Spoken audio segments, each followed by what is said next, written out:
Hello everyone and welcome to Chris's Chaos. I'm your host Chris Cortez as always, and tonight we are covering Night 7 of the G1 Climax. It was held on July 25th at the KORAKUEN Hall in Bunkyo, Japan. Now I've been to Bunkyo and I got to ride the non-rotating Ferris wheel. Alright, it was it's the first Ferris wheel to not have like an interior, a center. The Ferris wheel rotates on a track. It doesn't rotate. It just the seats they ride a track that's circular. So it's a ginormous Ferris wheel, and I just remember riding it and being able to see the Sky Tree, which is like the second tallest structure in the world. You could see the Sky Tree just kind of like Godzilla. Okay, that's the best way to describe it. It was the Godzilla looking down on skyscrapers. Okay, it made skyscrapers look like townhouses. Okay, as it just like pierced the sky like it was nothing. Man, it's a great area. It's also where KORAKUEN Hall is, and home to the G1 Climax Night 7. So we are going to cover a show that was, man, it was jam-packed full of action. Okay, the action of these matches were so just detailed, just so thorough. It's just so much going on that I felt like each match was like a 20 to 30 minute banger. Okay, and none of these matches went to a draw. None of these matches were over 20 minutes. Okay, a lot of them were maybe 15 minutes. One of them almost went to 20 minutes, which we're going to talk about. But the matches just had so much going on. I have been watching. I watched the show all day. From like morning until night. Okay, I'm not the whole time, but I stopped. I would stop and do an errand, stop, do a chore, stop, eat some food. Just kept stopping and going to take care of things I had to do at the house. But man, this show, I was just typing my notes thoroughly because there's just so much going on in each match. Only one match was a short, quick ending match, and we're gonna go over that one. But this show was probably, when you talk about the entire show and all the matches, it was definitely the most just entertaining show. Okay, I think of the entire G1 Climax up to date. It's definitely the most entertaining of the G1 Climax shows. That's the A block, B block. Okay, now I personally am kind of favoring the C block and the D block for the certain wrestlers that are in it. I enjoy them a little more, but I still enjoy these wrestlers. Obviously, it was incredible. There's just from top to bottom. Okay, I love the Will Ospreay Great Okada match. It was great. Shota Umino versus Gabe Kidd was a tough, hard-hitting match, and Taichi versus KENTA, very hilarious match. Okay, that was the match that went really short, and we're going to talk about that one. Tsuji versus Owens, fantastic match. Okay, Owens proves that he is such a veteran, and he helped Tsuji really grow. Okay, Tanga Loa versus Phantasmo, that might have been the match of the night. I'm going to go with that match right now. But Red Narita versus Hikuleo, another growth match, and another great match from Kazuchika. Okada versus YOSHI-HASHI, fantastic. Might have even been match of the night compared to ELP. Okay, versus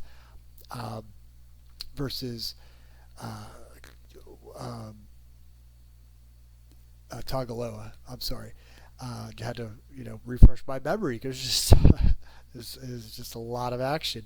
Sanada versus Kaito Kiyomiya, another fantastic match.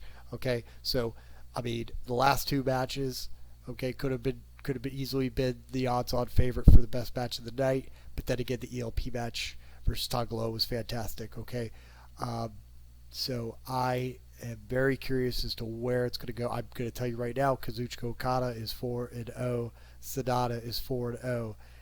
It's going to take a lot to get these two out of the playoffs. It's not going to happen. I'm telling you, these two are basically both going to they are probably the top seeds for their blocks. And next night, Will Ospreay versus Okada, unless it goes to a draw, which it very may well happen. I'm going to predict a draw, but even still, Okada would be 9 points in. Okay, one more match guarantees him a spot. He's going in. Okay, same with Sanada. Sanada, I'm telling you right now, he's not losing. He's going tomorrow. He's not losing the next match. Okay, he's going to go 5-0, and he's going to go 10 points. He's going to be the top seed for his block. That's it. Okay, that's what's going to happen. So, one thing I noticed about this match set up a lot of players, a lot of competitors to be at 2-2. Okay, so a lot of 2-2 guys now. Okay, a couple guys with 1-2, but with 2 draws, or a draw keeps the points going. So still up in the air as to who's completely knocked out. Nobody's knocked out yet. Okay, but next night you're gonna know who's knocked out. Like you're gonna see some guys that you gotta say, okay, they're out. You're gonna see Sanada just solidify his place in the playoffs. Obviously, you knew he was going. And I think Okada's going to be in the playoffs. Like, it's going to be known by the end of that night, of night 9. So, let's get into this. Okay, let's get into this show. Got a lot to cover.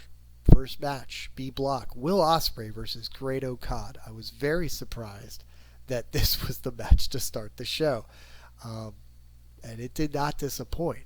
Okay. Bell rings. They lock up for a minute. Khan has the advantage, gets Ospreay to the ropes for a clean break. Ospreay shrugs, just kind of shrugs into Khan, okay? Holds him by the chin, chops him, okay? 3 forearm strikes, okay? Khan says, bring it some more. But Ospreay, gives Khan the opening so to allow him to strike. So Khan delivers 3 Mongolian chops, okay? Sending Ospreay down. Kick to the gut by Ospreay. Okay, Khan takes him to the rope. Another kick, this time to the face, but a back body drop by Khan and a vertical suplex into the first pin attempt. Kick out at 1. Khan goes to the headlock and a knee press on the face to a chin lock with some elbow strikes to the trapezius and back to the headlock. Ospreay strikes the gut again of Khan, but Khan get back to the elbow. Khan is sent to the corner, but missed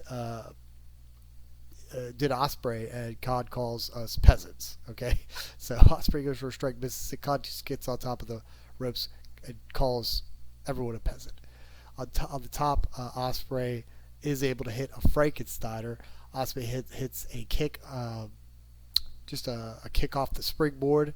Khan goes outside, and Ospreay hits the plancha. And one thing about Ospreay's moves, and his particularly this plancha, I mean, when he hits it, he's very aggressive about it. This is why one of the many reasons why Ospreay is so great. He's just aggressive with every strike. A nice flying elbow by Ospreay. Pin attempt only 2. He goes to the top, but Khan tripped Ospreay off the corner, who then hits his head, and Khan slams Ospreay's head again into the corner. Then gets the running kick to the face, followed by a pin attempt only 2. So nice series by Khan. Mongolian chop blocked by Ospreay into his triple kicks, where he kind of bends, forces the opponent to bow, and he does these quick triple kicks. I don't really like it, but to each his own. And then Ospreay is pulling the braid of Khan, setting him up for a massive chop. Okay, but Khan somehow puts on the sheep killer, then lifts Ospreay up over the rope and drops him. It looked sick. Ospreay's hamstring hits the edge of the apron. Khan throws him into the barricades, then into the chairs. Refs are trying to get the two back in the ring. Khan then slams a couple chair shots in there before getting back in the ring. But Ospreay counters with a super kick. Khan throws the ref into the corner. Okay, he's getting vicious with the ref. He then sprays the mist into Ospreay's eyes. I hadn't seen that one yet from Khan. 2 roll-up attempts by Khan. Okay, only 2. A Northern Lights pin attempt, only 2. He then clotheslines Ospreay out of the ring, followed by a plancha. Back in the ring, Eliminator almost delivered, but Ospreay counters with another kick and another, but Khan hits the lariat, sending Ospreay inside out. Pin attempt only 2. Khan then hits a moonsault and another pin attempt, only 2. Khan goes for the Eliminator, this time countered with a knee strike by Ospreay. But Khan Ospreay also hits a Spanish fly. Khan a pin attempt only 2. Ospreay then hits the Oscar, followed by a pin attempt only 2. Then Ospreay hits the corkscrew shooting star press, gets the pin for the victory. On that note, Ospreay is 3-1. Khan 1-3. Okay, he's kind of pissed, slamming on the mat, but Ospreay consoles Khan, who's pissed. They're both part of United Empire. Khan extends the hand. Ospreay extends the hand, and Khan takes the hand. They connect. They do their little hand signature, like hand gestures, and they, dab hands. And Khan raises Ospreay's hand. So, just a good show of sportsmanship. They're part of the same faction. Khan is great. I mean, his aggressiveness, his in-ring ability is fantastic. His look is fantastic. It's original. It's unique. The guy has so much going for him. Okay, so this is just not his G1. That's all. And Ospreay knows it, and Ospreay supports him. So this is great stuff. Khan's 1-3, takes on Tanga Loa next. Okay, Ospreay takes on Okada in the main event of Night 9. So that's going to be, obviously, these two matches are going to be something to look forward to. I'm going to talk about Tanga Loa and Khan later in the predictions. Let me take this break right now and let you guys know. I just recently posted a nice little video on Gabe Stevenson joining NXT, making his first in-ring appearance. Great American Bash. And you guys might want to check it out. If you haven't done so already, please hit the like button. And if you can't, subscribe. I'm going to cover a little bit more of NXT perhaps, but for those of you that like NXT, and definitely do some criticism. Talk about what's working for them. Talk about what's not. So I'm very excited for Stevenson versus Baron Corbin. Please check out the video that I just posted. I also, if you haven't done so already, check out Night 6, which I just posted as well. And I am doing these videos without the camera because I am bandaged up. If you haven't heard already, I have recovered from septoplasty surgery, reduction of the turbinates. I get these stents out tomorrow, and I can't wait. My voice is going to be a lot less nasally, and I cannot wait to get these damn stents out. It's been a little bit of a ride of discomfort this past week, but I've been hanging in there. Not a big deal. Been playing a lot of Octopath Traveler. Almost done with that. Got into a little bit of Proteus. That's a cool game. Watched, finished up on some shows, with my wife, and I definitely want to check out the Pentaverate. I just found out that show existed. The Pentaverate is based loosely on a clip from So I Married an Axe Murderer. Okay, when the father he talks about this group of, this conspiracy story about these group of people that secretly control the world. I am not going to do my accent just yet because my voice is clearly just messed up. But we're gonna get into. It's been a fun week, even though the discomfort from my nose. But let's get into the second match. A block, Shota Umino, 0-1 and 2. Okay, versus Gabe Kidd. So Umino needs a victory on this. Right off the bat, I'm telling you he's going to win. It happened. Umino comes up from downstairs. He comes up from the downstairs. I mean, I would think that Kidd would not catch up to him during the entrance to strike him, but sure enough, he comes from the side, hits Umino with a clothesline, puts Umino's jacket on. Okay, then F you to the crowd. I'm telling you know what?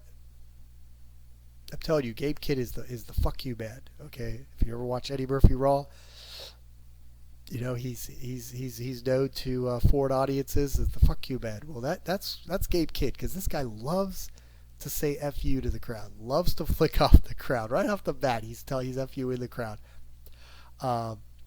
Strikes Umino with chops and forearms through the stairs in the crowd, slams him into the corner post, then brings him back in the ring, and the bell rings.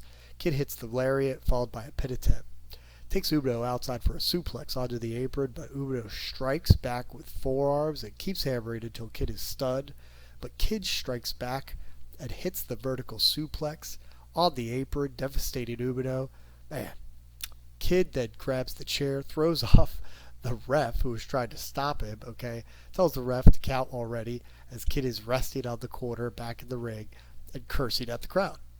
Umino struggling to get back up, does make it in at 17 seconds to receive a chop and the foot of Kid.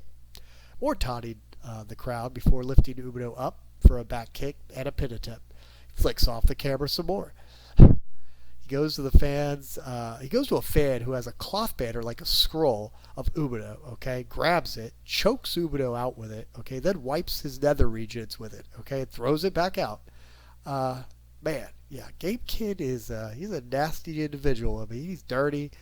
He's aggressive though. I mean, he's very, very aggressive. So he is fun to watch. Taunts Umino some more, who cannot strike too well right now due to his elbow hurting him. Kid hits an exploder followed by a pin attempt. Kid goes for a one-leg pile driver but cannot get him up. Cannot get Umino up. Hits the ropes, gets caught and slammed down by a running elbow, and Umino is getting his bearings back. Throws Kid to the corner, followed by a running elbow strike and the fisherman's suplex. Only a 2 count, however. Snapmare and some elbow strikes to the trapezius. Holds the arm, goes for an exploder, but Kid blocks it this time with the strikes. Then runs the ropes, but gets caught again with Umino's dropkick. Umino goes up top and hits the missile dropkick to the shoulder, the back shoulder, and then hits what Umino calls the trident. It's like a reverse fisherman suplex. Look great. It's pin attempt only 2. Umino clutches the shoulder, his own shoulder, gets Kid on the rope, so his shoulder's still hurting him. Kid strikes back though, and they exchange shots, and they start to like hysterically laugh at each other, okay, because they're getting a little crazy. Thought that was interesting. Kid with the dragon sleeper on the top rope, okay, just knocks out Umino like he's hanging him out to dry. It was very cool visual, okay, to see. Frighteningly cool visual. Kid should have gone for the pin at this point, but he doesn't for some reason. I mean, he's just slow to get up and taunts the crowd. He should have definitely gone for that pin. But Umino with kicks calling him. So he starts kicking Umino and calls him Ace and spits on him. Okay, so not only is he taunting him, calling him Ace because he looks like Tanahashi, but man, he spits on him. Okay. Umino pissed, okay, with that look in his eye. Kid hits a chop, but Umino hits the exploder, stopping Kid in his tracks.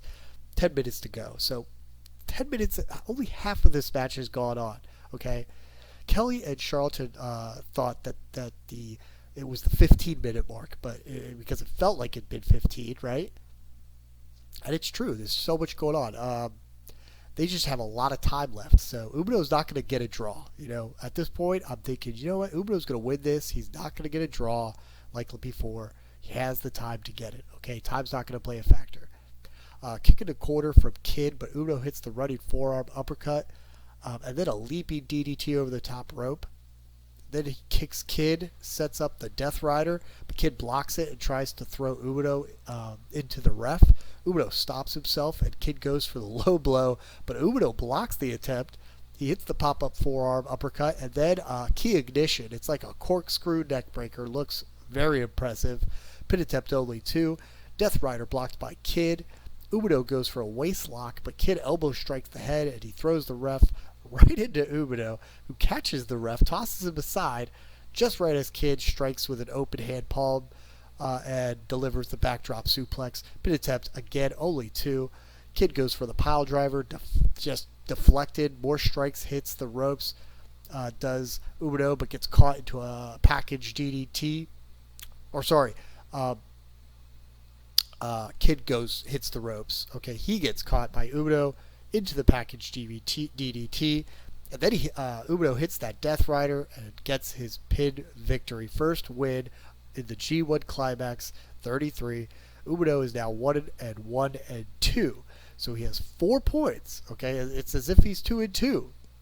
It's as if he has a 2-2 record so far. So he's still in the running. Okay, he wins his next 3, he's in. All right, he wins his next 2. He's still has a good chance of getting in. He goes to the fans. He actually goes to the fans, the ones that had that cloth kind of poster, gives them like bracelets. Looked like he gave them like backstage passes. The guy is definitely, a great. He's a stand-up guy. So great match. Third match, block B block. Okay. Taichi versus Kenta. This match, man, it was ridiculous to say the least. I had to show some of my friends in the thread who are somewhat, some of them are fans of wrestling. Some of them, used to watch wrestling, don't watch it so much now. I was like, you have to see this. This is gonna, gotta crack you up. So they start the show. They start the match. But before even the bell rings, they want to pose with their belts, their individual titles. Okay. Kenta is seems to be a little hostile. He's a little threatened by Taichi with his belt. And, he feels like he is a champion. He is Defy heavyweight champion. He should be given more praise. So Taichi raises his title to hear chants. Okay, he has a title now for New Japan Strong. And they start having a pose off. Okay, a title presenting pose off, if you will. And the crowd is buying into it. They're definitely chanting. Now, Kanemaru is called into the ring by Kenta. Okay, Kanemaru is a member of Just Five Guys, so I don't know what, this is all for a joke, but Kenta is expecting Kanemaru to judge who is the better wrestler that can present his belt, okay, to the audience.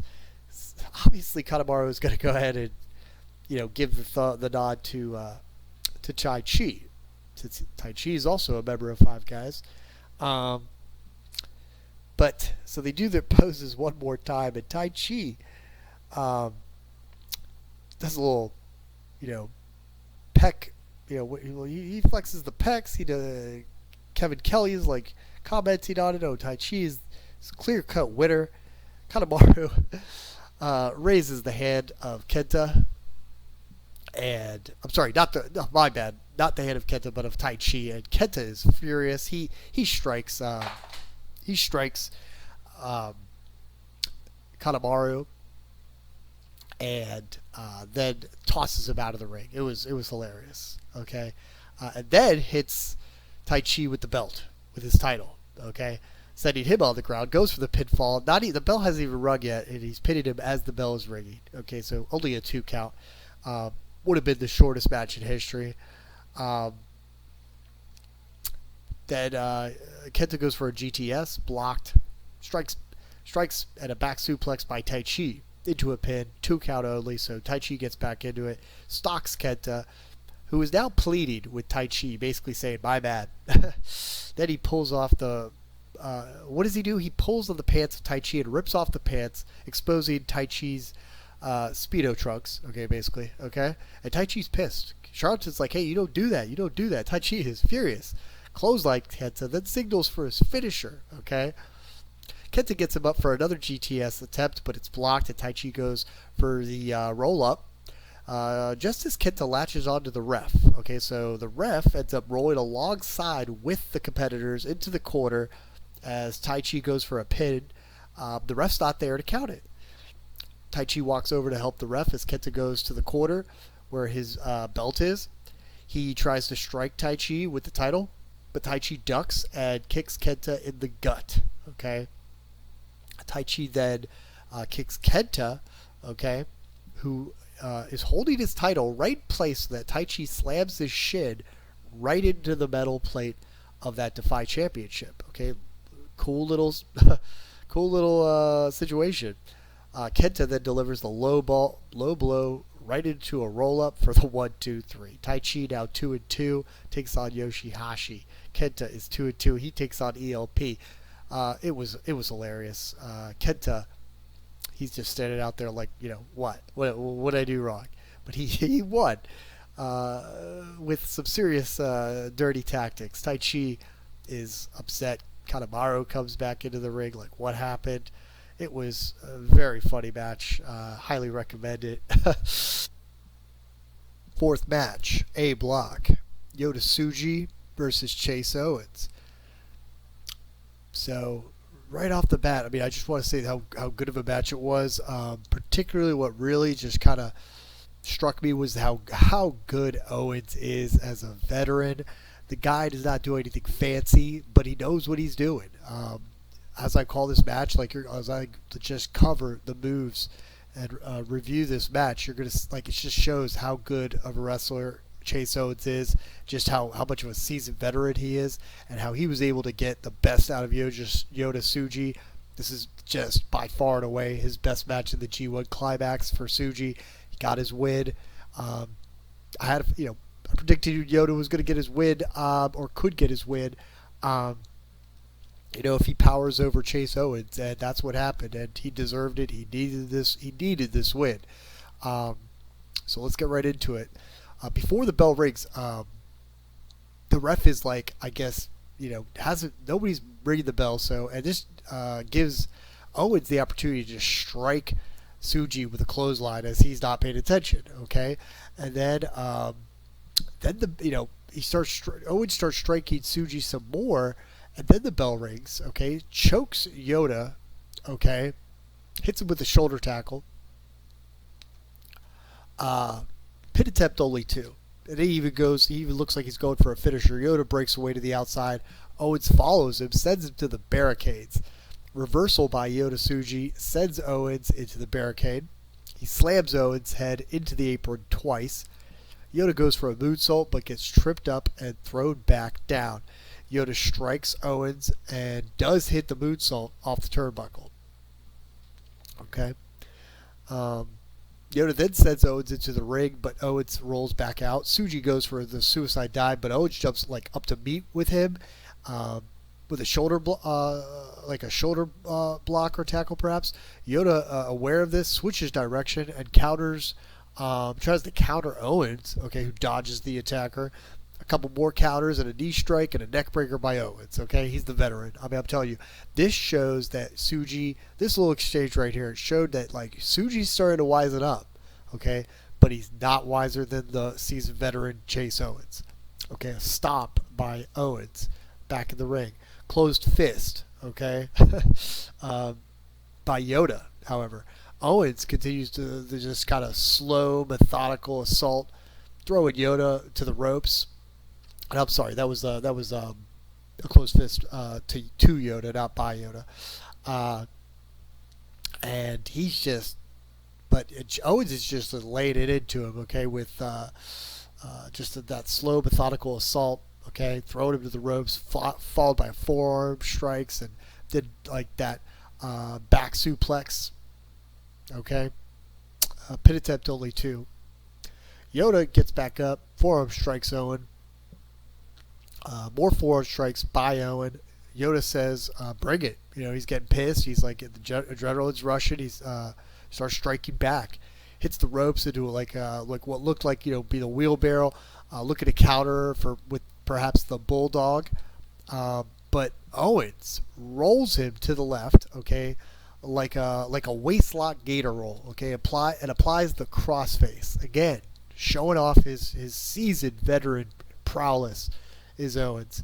Yota makes it to the ropes eventually for the break. Yota is in the corner as Owens attacks, but misses. Then Yota attacks, misses Owens. Owens to Yota gets caught, and Yota does his double knee stop. It's like a double knee stop, drives Owens down. Forearm strikes by Yota, who's now in control. They run the ropes, and Yota hits the front face kick. Yota runs back to Owens, who lifts him up. Yota on top hits the Hurricane and a suicide dive this time landing on Owens outside. Back in the ring, a pin attempt by Yota, only 2. Yota's still in charge with his strikes, but Owens in the corner kicks Yota, followed by that combo back suplex off the corner and onto the mat. Love that move, okay, by Owens. Sends Yota into the corner for the running forearm, hits that, then a lariat and a running knee. As he's doing right before he hits that running knee, he goes, "I'll kick your ugly face," says Owens. Okay, pin attempt kicked out. Kevin Kelly's like, "How dare you? How dare you of all people?" Essentially. But Owens lifts him for the Death Valley driver. Yota breaks away, kicks him, then a suplex attempt, but Owens blocks that. Does hit a Death Valley driver. Okay, pin attempt only 2. Goes for a running knee, misses. Knee of Yota, okay, who goes for a spear, but gets hit with the C trigger, okay, just basically a V trigger by Chase Owens. That hits the jewel heist, okay, pin attempt, only 1. Okay, Yota's Tsuji bounces right back. Owens still on him though, goes for a package pile driver, blocked by Yota. So Owens then hits this sunset flip for a pin attempt, another kick out. Owens hits the ropes for the back elbow, hits the ropes again, gets caught.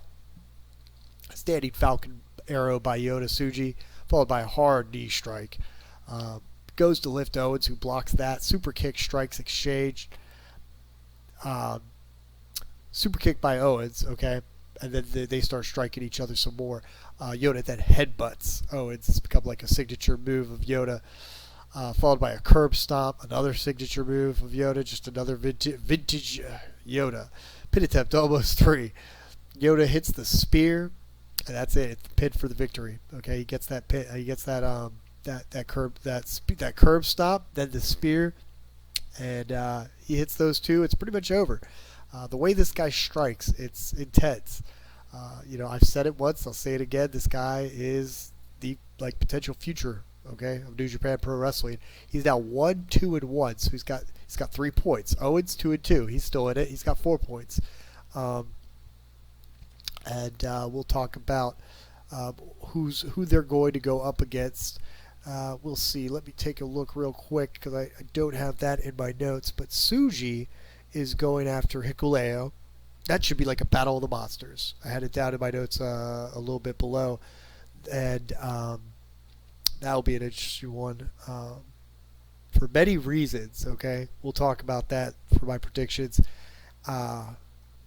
But then Chase Owens takes on Shota Umino for the first. It's going to be the first match, okay, of night 9. So moving on forward, okay, we've got 5th match, B block, Tanga Loa versus El Phantasmo. This match was incredible. Okay, we're just now past the halfway mark of this show, and we're treated to this. It was incredible. 2 former Bullet Club members, okay, for one thing, all right? And based on the commentators, what they were saying, it sounds like ELP, of course, is probably more the wrong than Loa. He's apparently he's more the betrayer, okay, to everyone in the Bullet Club, including Loa at the time. So they're saying this match will probably come up to bite him. That's kind of the story of this match. Tanga Loa comes in. You know his knees bothering him. He's due to injuries. I'll say that ELP's neck and shoulder has been played a factor throughout this G1. So, but when they start the match, ELP bows to Loa, just kind of showing some friendliness. They kind of seem like they're, being a little friendly. They're obviously not friends, but they are being a little cordial. So they lock up. Loa throws him down twice. Obviously, Loa is the stronger of the 2. Shoulder tackle by Loa, drop kick by ELP, another tackle by Loa, and a clothesline by ELP, sending Loa outside. Quick start, okay? ELP chopped to Loa. Another, but a thumb to the eye by Loa. He sends ELP to the barricade, but ELP leaps over it. Loa runs right into a forearm. ELP over the barricade, into Loa's hands, okay, who tosses him over the barricade, okay. ELP lands on his feet, super kicks Loa twice. ELP then goes to the bleachers, okay, does a running somersault onto Loa. It was very impressive, okay. They're back in the ring, a springboard somersault senton to the other ropes for a lion salt, perfectly executed. I mean, this guy, ELP, man, when he wants to be, he is incredible, okay. Pin attempt, only 2. ELP for the CR goes for the CR2. It's blocked by ELP. It's blocked, followed by ELP just throw to the corner. He dodges an attack, does a lariat. He then goes for a springboard cross body, but gets caught with a huge spear midair. Looked painful. Loa, okay, slow to his feet, hammers ELP on the back, hits the German suplex. ELP in the corner. Loa hits the clothesline and another German suplex. Pin attempt only 2. Loa stands ELP up for a vertical suplex. ELP reverses with a roll up. Kick out. Backslide by ELP, only 2. Then a small package blocked. Loa hits the slam, okay, and the blue thunder bomb. Pin attempt only 2. Loa lifts up high, ELP high for 10 seconds into this jackhammer. I counted it. It was 10 seconds high. Very impressive jackhammer. You don't see the jackhammer that often, but Loa, suits him. Pin attempts kicked out. Forearms on the head of ELP, who is still down from that jackhammer. Loa goes to the top, possibly for the diving headbutt, but ELP trips him, gets the top, and lifts Loa for a suplex. Loa blocks with strikes and a headbutt, sending ELP back to the mat. Loa grabs a hold of ELP, who counters with an enziguri and another, back to the top. He goes for that Frankensteiner, but gets caught right into the super power bomb off the top rope by Loa. Both are down, but Loa goes for the pin eventually, almost 3. ELP hits his adrenaline, just gets his adrenaline rushing and chops Loa, who chops him right back down. Loa attempts to deliver the running power slam, but ELP counters with this crucifix for the pin victory. Okay, Loa faces Great Okada next, but he lifts, before believing, he lifts up ELP, shakes his hand, raising it. He's like, hey, you got me. Clearly Loa was just taking it to ELP. This is ELP's first win. Man, I'm telling you, this guy could totally, should be on the radar of the WWE. I don't know what they could do so much with this guy. Okay, his El Phantasmo, his rockstar gimmick, headbanger gimmick. Man, you could call up Rob Zombie right now and get the rights to one of his songs. Probably couldn't get El Phantasmo and the Chicken Run Blastorama, but you might be able to get a couple other good ones.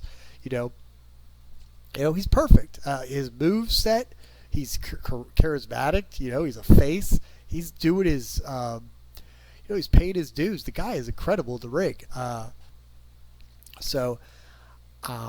He's taking on, ELP is taking on Kenta, okay, and he goes to the commentators so that he can speak, and he says, Kenta, you're going to have to kill me, to basically win this match, okay?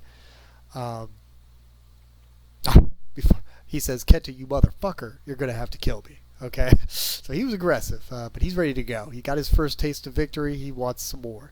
Loa is taking on Kenta. ELP is taking on Kenta. And I got to look back and see that Loa is taking on Great Okada. That is going to be a great match. Both of them have a victory. Both of them need another victory. We're going to get into that. We're going to get into the predictions at the end of the review.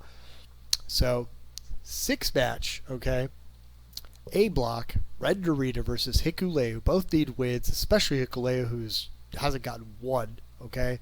Not even and he's gotten one draw, so he's 0-1, he's not doing good, okay? Whereas Narita also just 0-1 and 2, so he's got 2 points, okay?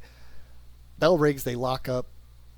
Hikuleo just shrugs Red to the mat, Red looks to attempt it like a test of strength, extending his hands, but instead goes for the leg, a trip or drop toe hold, perhaps, but Hikuleo just gets out of the way. Forearms to Hikuleo.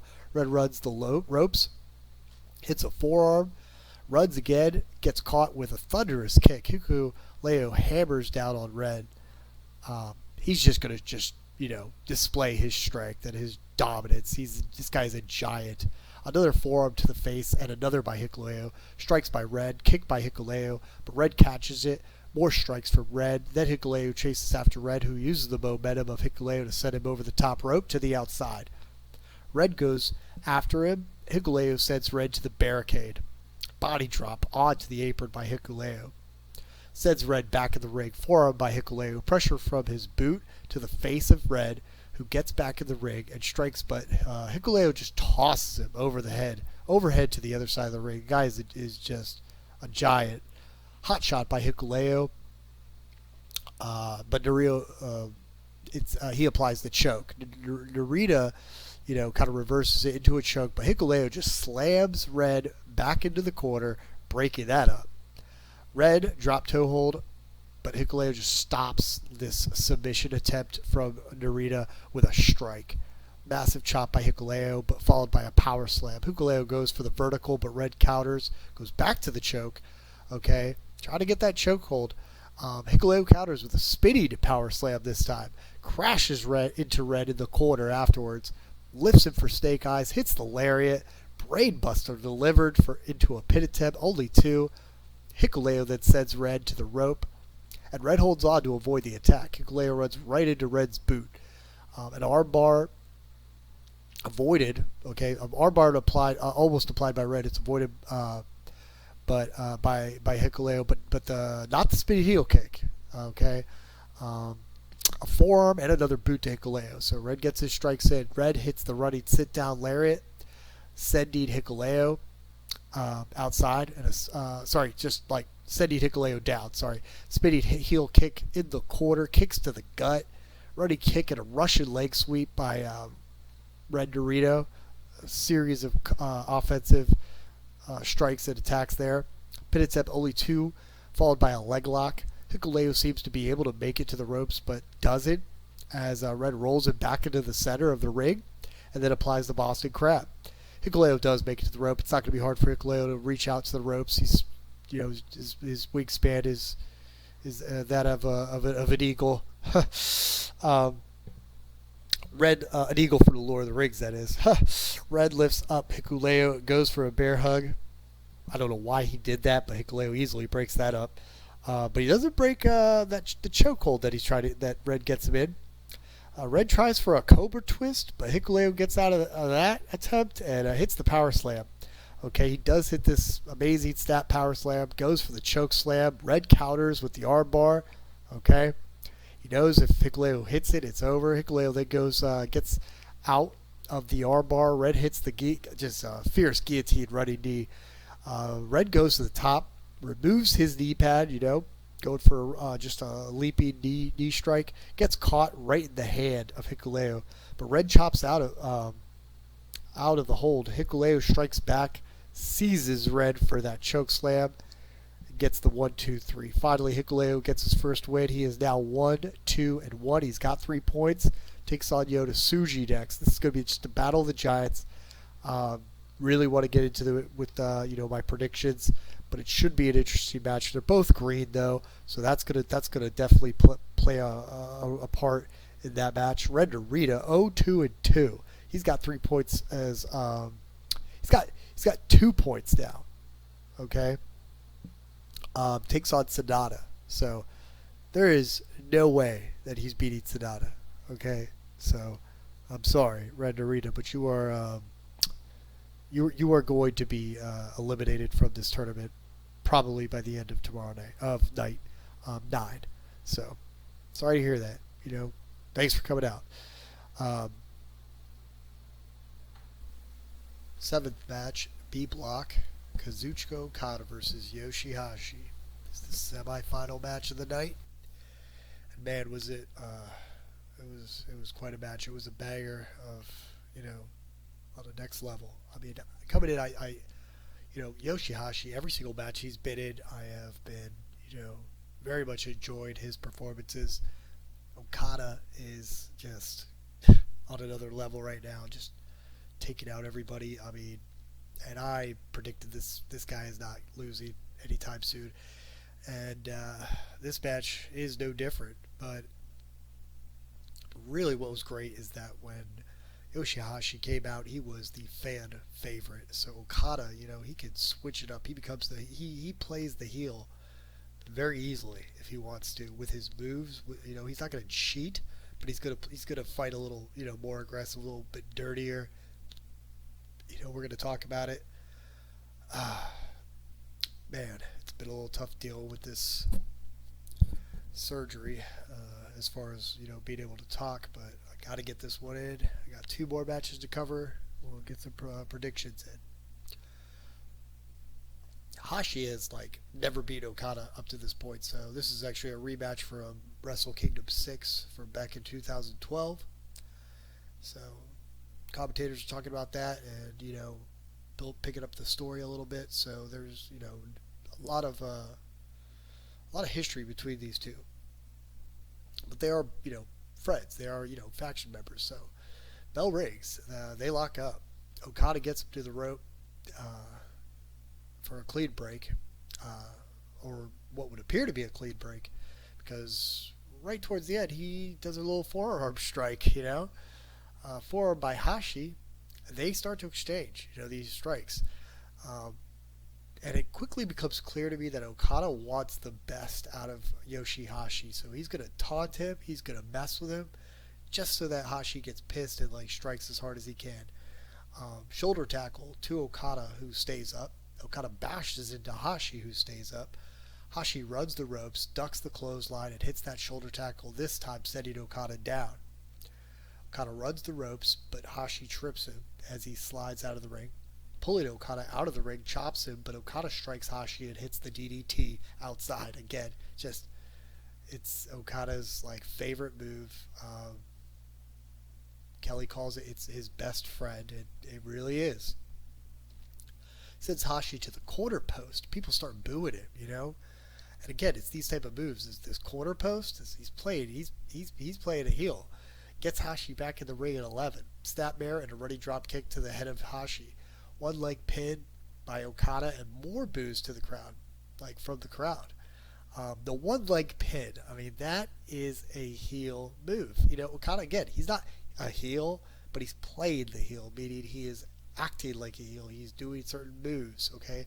And when he does that, it only gets the crowd more in favor of Hashi, who they've already been in favor of. So he's working the crowd. He's working the match. He knows his place. He automatically knows what to do. He's incredible. So only gets the crowd more invested. So to the ropes, a drop kick to the leg of Okada, and Hashi, the underdog, he has a chance to get his bearings back. Okada in the corner, and YOSHI-HASHI hits a running chop and another kick to the gut and a headhunter by Hashi. Very good. Okada again in the corner as Hashi crashes into him, followed by a neck breaker and a pin attempt. Only 2. YOSHI-HASHI lifts Okada onto the rope. He runs the rope as Okada slides to his feet, and YOSHI-HASHI again drop kicks the leg of Okada. Outside, Hashi places Okada on the barricade this time and hits that running drop kick to the back of the bent over the barricade Okada. Hashi brings Okada back in the ring, and he goes on top, but Okada tries to pull him down and gets hammered for his efforts. Strikes, and a double axe handle by Okada looked good. Don't get to see the double axe handle that much anymore. More strikes from YOSHI-HASHI, who then does a sunset flip into a sit-down power bomb. Looked really good. Goes for the pin attempt. Kick out. He goes for a fisherman's suplex. Okada strikes back to block. Kicks are blocked from both. Okay, and a chop by Hashi sends Okada in the corner into Okada, who catches him into a trapezius knee breaker. That's the best way to describe it. I really don't know what that move's called. If you could, if you caught this, you know the name of it, that's great. Put it in the comment section. But I'm thinking of it as a knee breaker, like a back breaker, but a trapezius breaker. It was impressive. Kicks by Okada, but Hashi strikes back with fury, with a furious vengeance. They butt heads. Forearm strikes exchange. YOSHI-HASHI goes low with a chop followed by another. Hashi hits the ropes. Okada goes for a drop kick. Hashi holds on to the ropes, so Okada falls flat on his back, and Hashi follows through with the thrust kick. Hashi with Kubokuroshi blocked. They both clothesline each other, then strike each other in the face. Lariat by Hashi, drop kick by Okada, and another lariat by YOSHI-HASHI. Pin attempt, almost 3. Hashi goes for karma. Okada blocks it, but Hashi strikes him down. In the corner, Hashi runs after him and he dodges it for a roll-up. Karma countered into a money clip. So Okada counters, hits that money clip. Hashi fades, but Okada lets go again to hit the Rainmaker. Hashi avoids it and gets a strike in the gut. He hits the ropes, runs into Okada's dropkick, okay, followed by a landslide slam. Rainmaker again dodged by YOSHI-HASHI. He goes into a roll-up, only two. Another Rainmaker ducked, and a super kick by Hashi. Goes for the crucifix bomb, does Okada, and then the Rainmaker, followed by the victory. So the pinfall. Okada, 4-0. Takes on Ospreay in the main event of Night 8. They do bump fists. Hashi now he's 2-2 now. He takes on Taichi next. Okay, both very good matches to look forward to. Final match. 8th match, A block, Sanada versus Kiyomiya. My goodness, this match was epic. Okay. Now Kaito comes out. People are clapping to his music. He's got really catchy music. It's got that kind of pirate kind of tempo to it, like da da da da da da da da da da da. Glow sticks are being shown off, the green glow sticks for Kaito. And Kevin Kelly says that Kaito looks like he's like I love the guy, but he looks like a tree at a Christmas play, which is not a bad representation. Sanada comes to the ring, and something that Charlton said really made sense, which is that despite the fact that he beat like the #1 wrestler potentially like in the world in Okada, he's beaten all comers. People still look at him and say, hey, who have you beaten? Who have you beaten? And Sanada is really already. I mean, he's truly like coming into his own. The more I see him, I just acknowledge him as a champion. He is the champ. He looks great. I've always loved him since he was like his Cold Skull. When he was the Cold Skull, I loved it. He comes back looking even better, more professional. Somehow managed to look even cooler, and he's the guy. So bell rings, they lock up. Kaito takes the arm. Sanada reverses and torques the arm. Kaito rolls through, does a cartwheel and a reverse to take the arm. Sanada then takes the leg. Kaito grabs a hold of his arm. They continue to exchange the arm bar until Kaito is in control. Knees to the elbow. Headlock by Kaito, thrown to the ropes but hits with a double shoulder tackle. Both attempt Shiny Wizards, both myths. So they are back to their feet, staring, and the crowd is just chanting Sanada, I swear, like an ECW arena. Like they're in the Viking Hall arena. Kaito gets the arm drag. Sanada gets the head scissors, but Kaito gets a drop kick and another arm drag to control the arm. Sanada walks the ropes to escape with an arm drag of his own, but Kaito holds on. So running forearm by Kaito and another off the top rope. He does a leaping somersault onto Sanada outside. It looked fantastic. I loved that move. German suplex delivered. He hammers on Sanada, who reverses the Tiger Driver into an arm drag and hits a perfect drop kick. Plancha by Sanada to Kaito that he points to his ear. And the crowd goes crazy. Hits this magic screw, a corkscrew off the apron. And Sanada is in total control. He stands up Kaito and forces his back into the barricade. Brings Kiyomiya back in the ring for a pin attempt, only two. He stands Kaito for the back suplex and another pin attempt. Sanada stands him up, lifts him over his shoulders. Kaito breaks out. They make their way to the corner where Sanada leaps off the turnbuckle into the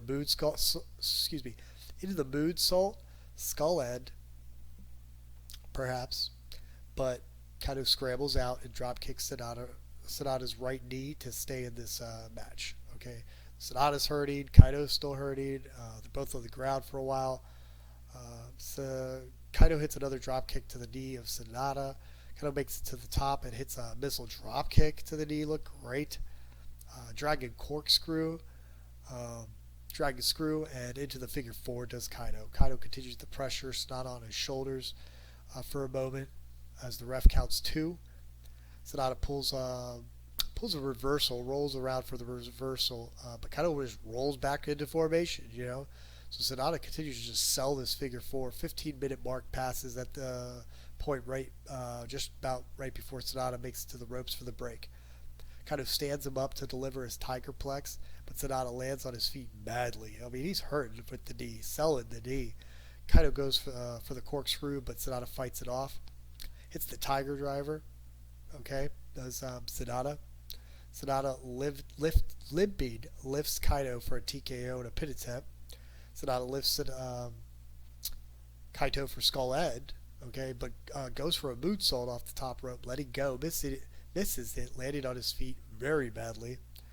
And Kaito hits the running knee. Both are back up, exchanging strikes, roaring elbow, drop kick. Kaito hits the Tiger suplex for the pin attempt, only two. He goes for a modified version, pin attempt only two. Kaito, adrenaline rush, just going strong, goes for the Shining Wizard, caught in Sanada's pop-up TKO, Shining Wizard hits that. Sanada goes for deadfall, roll up to a counter, Anaconda, roll up by Kaito. Forearms by Sanada, Frankensteiner into a pin attempt by Kaito, but Sanada quickly gets up, hits that Shining Wizard, and the pinfall victory at about 19 minutes and 58 seconds. So 2 seconds short of 20 minutes according to Kevin Kelly. And I don't know if that's official. If you guys want, you should definitely watch this match and time it from the moment the bell rings to the moment that Sanada gets his 3-count victory.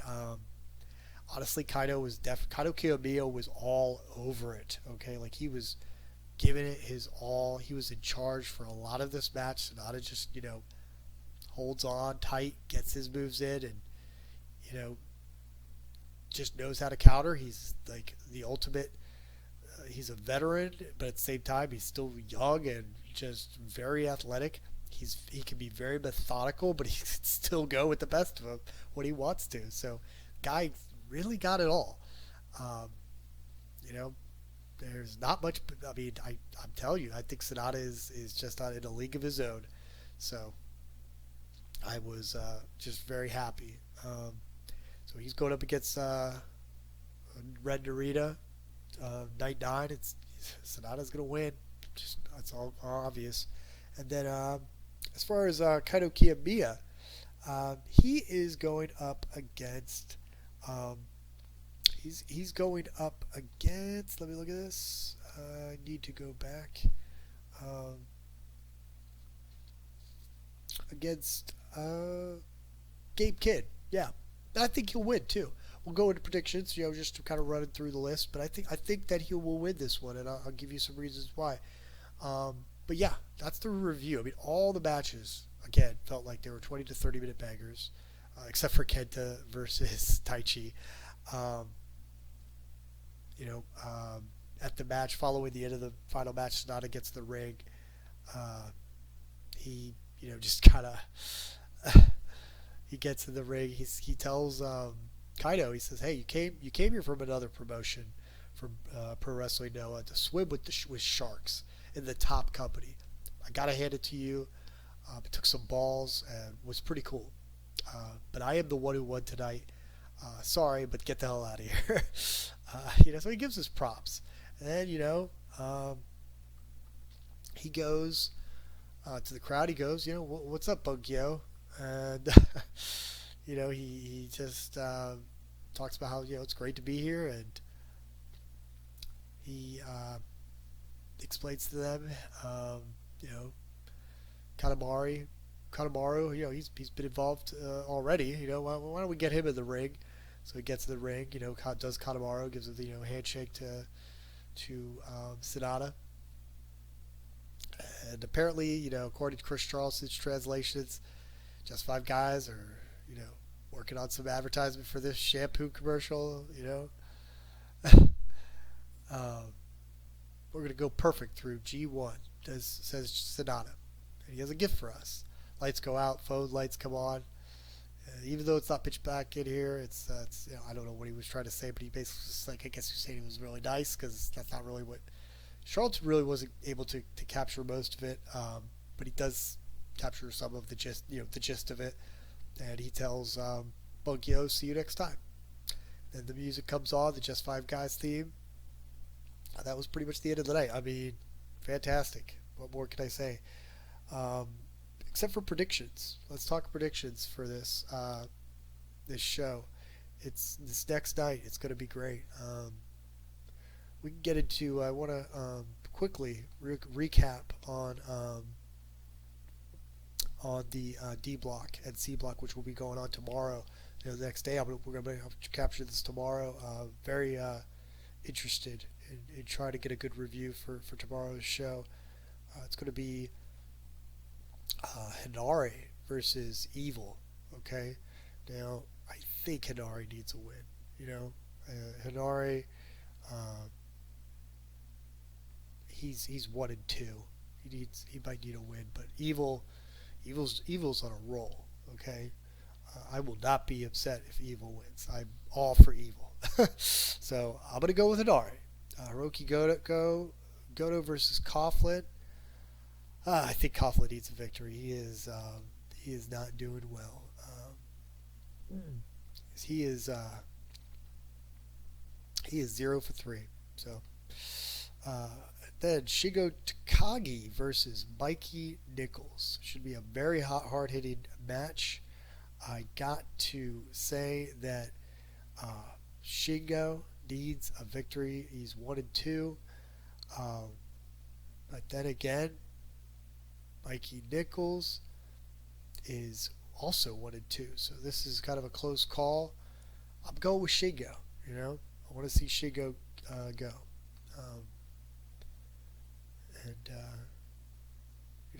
Shingo got that victory off Ishii, but he needs another one. So I'm gonna go with Shingo. Fourth match, D block, Hiroshi Tanahashi versus Toru Yano. Tanahashi's got to win this one. Okay, I don't care if Toru Yano has 0 losses, 0 wins. Tanahashi needs to win this one. Tomohiro Ishii versus Kingston. I'm going with Ishii. Naito versus Shane Hayes. I'm going with Naito. Tamatanga versus David Finlay. I'm actually gonna go with Tonga, but I wouldn't be surprised if David Finlay wins. Zack Sabre versus Jeff Cobb. Go with Jeff Cobb, but wouldn't be surprised again if Sabre wins. But I'm just going to go with Jeff Cobb on this one because of circumstances we talked about in the last video. As far as Jeff Cobb being needs to remain intimidating and dominant. Can't have any screw ups. Whereas that Sabre is the veteran. And he's just they're both veterans, but Sabre is just he's kind of untouchable, and no one expects him to be this undefeated final boss kind of guy, whereas Jeff Cobb is a beast. He kind of needs to stay in beast mode. We'll see what happens. So back to night 9, which will be taking place July 27th. That'll be Thursday. We're having back-to-back nights here, so they get one night off.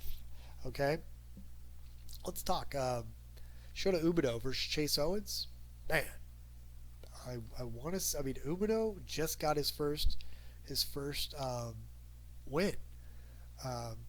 Owens doing pretty good for himself. He's got Owens is 2-2, so I know it's not based on just wins like these types of records, but Umino's kind of just tasted victory. I kind of wants to get into that role of winning. I think he can do it.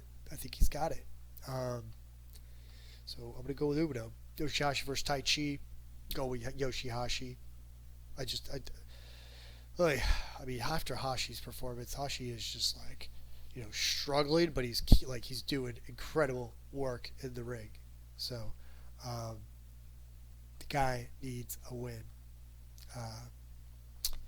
Taichi, he was on a roll, but he's suffered 2 losses, and at this point, I don't think that he's gonna hurt that much from the loss.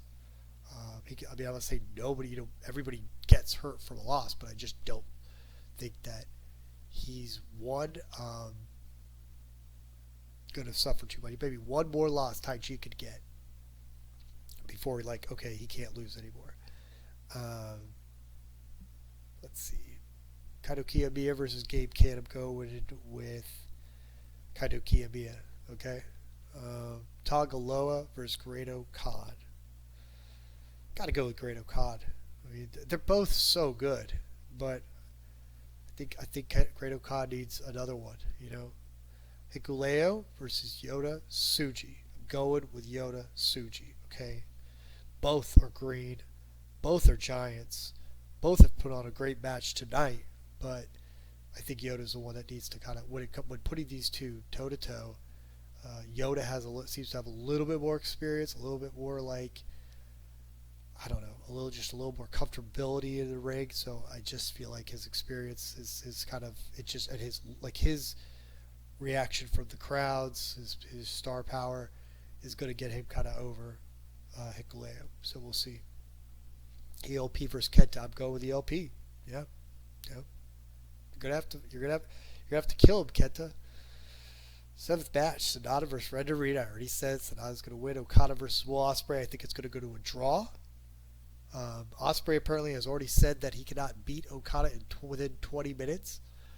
So I think it's going to a draw, or I think Okada's going to win. And that's it. I don't think Okada's going to lose this match. I will be very surprised. I'm not saying it's impossible, but that's my prediction, is that Okada and Ospreay will draw, or Okada will win. So on that note, I am finally locking this review up.